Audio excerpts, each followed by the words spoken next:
एक खास शख्सियत के साथ मुलाकात। देखिए जयदेव पटेल के साथ नंबर 1 इंडिया न्यूज पर रोजाना रात 9 बजे। नमस्कार व्यूअर्स, मैं जयदेव पटेल और आप देख रहे हैं नंबर 1 इंडिया न्यूज। आपका एक बार फिर स्वागत है एक खास सखी के साथ मुलाकात प्रोग्राम में। आज हम बात करेंगे आरएसएस के महासचिव दत्तात्रेय होसबले की तरफ से एक बयान दिया गया, जिसमें यह कहा गया कि संविधान की जो मूल अवधारणा है उसमें कहीं न कहीं धर्मनिरपेक्ष और साथ समाजवाद शब्द नहीं थे। ऐसे में इसको कहीं न कहीं समीक्षा होनी चाहिए। और इसी के साथ साथ में इटावा में कथावाचक के साथ हुई बदसलूकी के बाद जो सियासत तेज हो रही है, कहीं न कहीं अब जातीय एक हिंसा की तरफ बढ़ती जा रही है। आखिर इसके क्या मायने हैं? इन्हीं तामुद्दों पर बात करने के लिए हमारे साथ खास मेहमान है विश्व हिंदू परिषद के अंतर्राष्ट्रीय अध्यक्ष आलोक कुमार। आलोक कुमार जी, आपका बहुत बहुत स्वागत है आज हमारे प्रोग्राम में। जी धन्यवाद। नमस्ते। आलोक कुमार जी, आपसे मेरा पहला सवाल है कि आरएसएस महासचिव दत्तात्रेय होसबले की तरफ से बयान सामने आया कि संविधान के मूल अवधारणा में कहीं न कहीं धर्मनिरपेक्ष और साथ ही समाजवाद जैसे शब्दों का इस्तेमाल नहीं था। इसकी क्या मायने आप देखते हैं? इस पर आपकी प्रतिक्रिया। इसकी भूमिका समझनी चाहिए। जो संविधान की प्रस्तावना है, उस प्रस्तावना के पहले ड्राफ्ट में इक्वलिटी था, लिबर्टी था, समानता और स्वातंत्र। बाबा साहब ने पत्र लिखा संविधान सभा के अध्यक्ष को कि समानता करना पर्याप्त नहीं, हमें संबंधी होना पड़ेगा, तब ऊंच नीच मिटेगी। उनके कहने पे इसमें फ्रेटर्निटी शब्द जोड़ा गया। तो संविधान की मूल प्रस्तावना में इक्वलिटी है, लिबर्टी है, फ्रेटर्निटी है।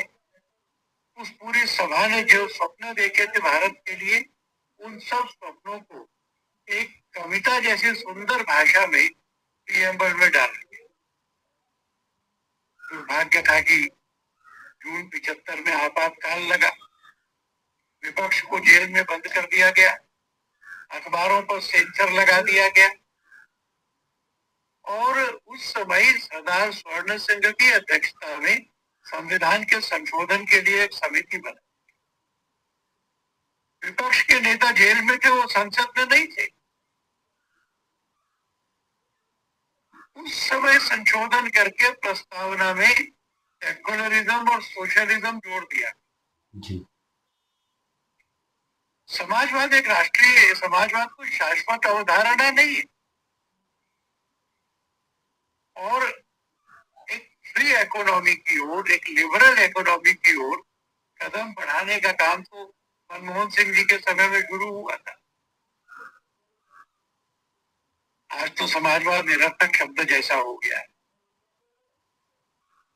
क्या ये देश बात है कि वो अभी भी प्रीएम्बल में आपातकाल के समय में घुसेड़ा हुआ शब्द पढ़े? ये जो धर्मनिरपेक्षता शब्द है, सेकुलर, ये पश्चिम से आए। जब चर्च का राज्यों पर प्रभाव पड़ रहा था, उसके विरोध में उन्होंने कहा कि चर्च की जगह किचन में राज्य को सेकुलर होना पड़ेगा। हमारे यहाँ तो राज्य किसी एक पूजा पद्धति को, एक धर्म को प्रमोट करने वाला नहीं था। जी। नहीं है, नहीं होना चाहिए। सब धर्मों के लोगों को राजनीतिक और राज्य में बराबर के अधिकार मिले। किसी धर्म के लोगों को उनके धर्म के कारण जजिया ना देना पड़े।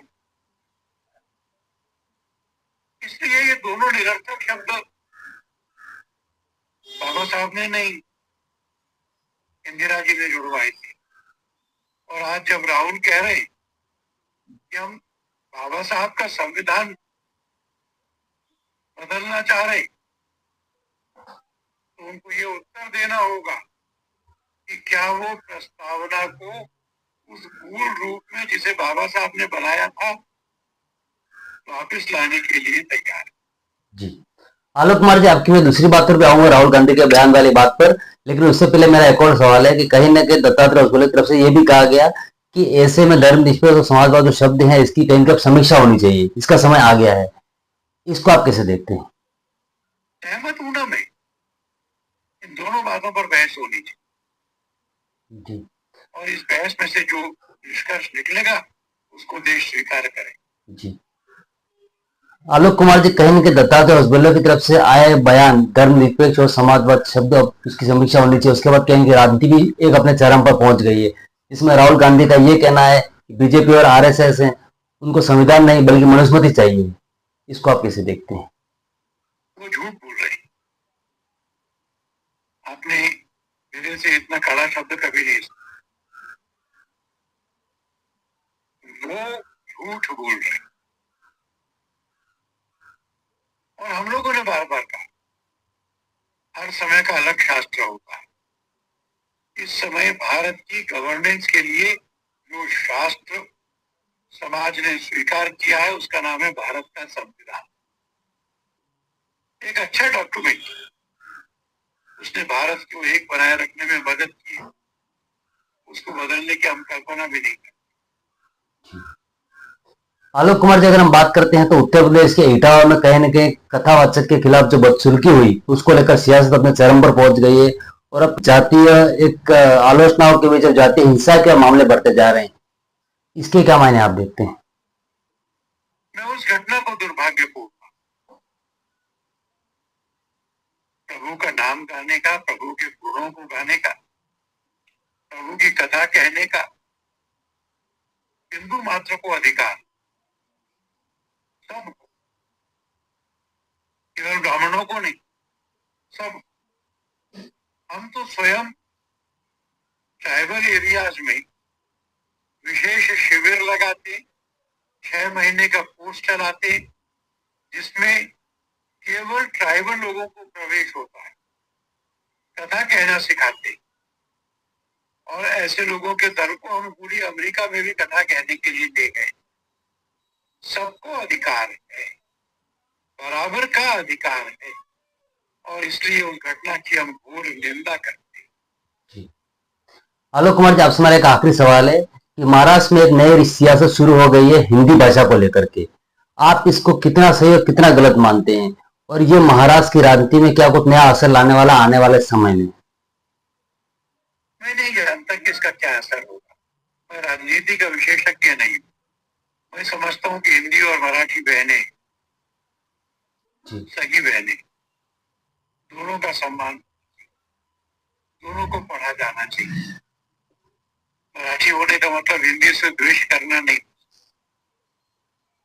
मैं तो हिंदी भाषी क्षेत्र का हूँ और मैं जानता हूँ कि इस देश के भक्ति आंदोलन में ज्ञानेश्वरी क्या, तो संत ज्ञानेश्वर ने लिखी, समर्थ रामदास ने जो साहित्य दिया, तुकाराम जी ने जो साहित्य दिया, क्या हम उसके बगैर भारतीय आध्यात्मिक संपदा को पूरा मान सकते? जी। राजनीति इतनी दुष्ट हो गई है कि वो भाषाओं में भी युद्ध करा रही है। मैं समझता हूँ कि हिंदी और मराठी दोनों वरेण्य हैं, दोनों पढ़ने और अभ्यास करने योग्य है। इसका विरोध राजनीति। जी। आलोक कुमार जी, आपने हमारे लिए समय निकाला, उसके लिए आपका बहुत बहुत धन्यवाद। नमस्कार।